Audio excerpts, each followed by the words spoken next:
Tanggalin natin to. Mali ang wiring nito. Kasi wala akong nakitang jumper na ganyan eh. Para sa hot wire, para suportan yung line 1, line 2. Ibig sabihin, naka-breaker yung neutral. Check natin kung alin yung neutral dyan.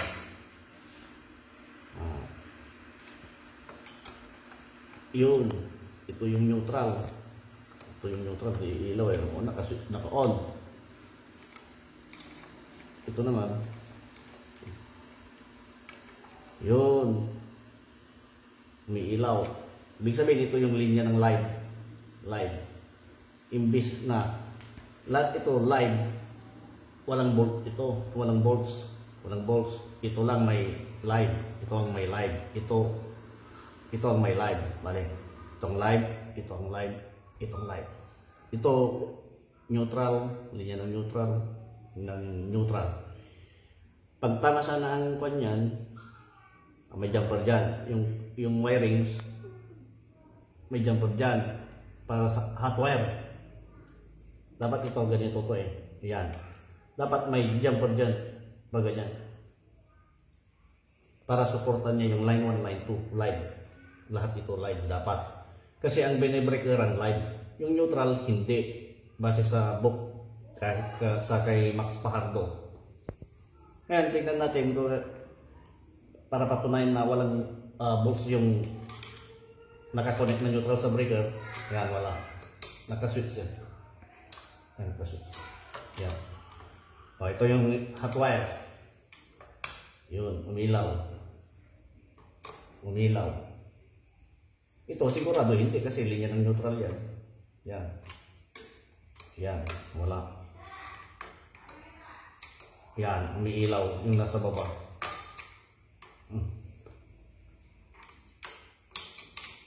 Ay, hindi pala nakaswitch eh. Switch natin. Itong branch na to, hindi nakaswitch. Kaya switch natin.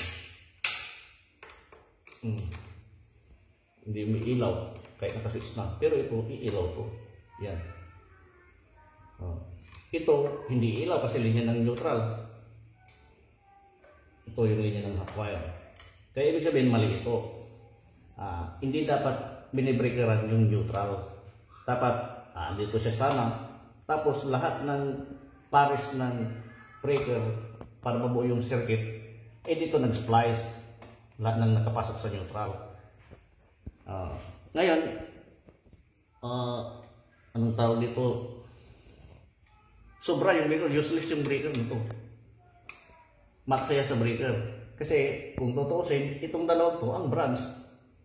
Hindi gaya sa line to ground na tamang connection. Hot wire, tapos connecta sa neutral, doon, papares doon.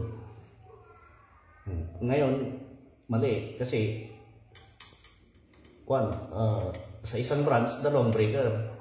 Isang branch, dalawang breaker. Isang branch, dalawang breaker. Isang branch, dalawang breaker. Yan. Ganyan o.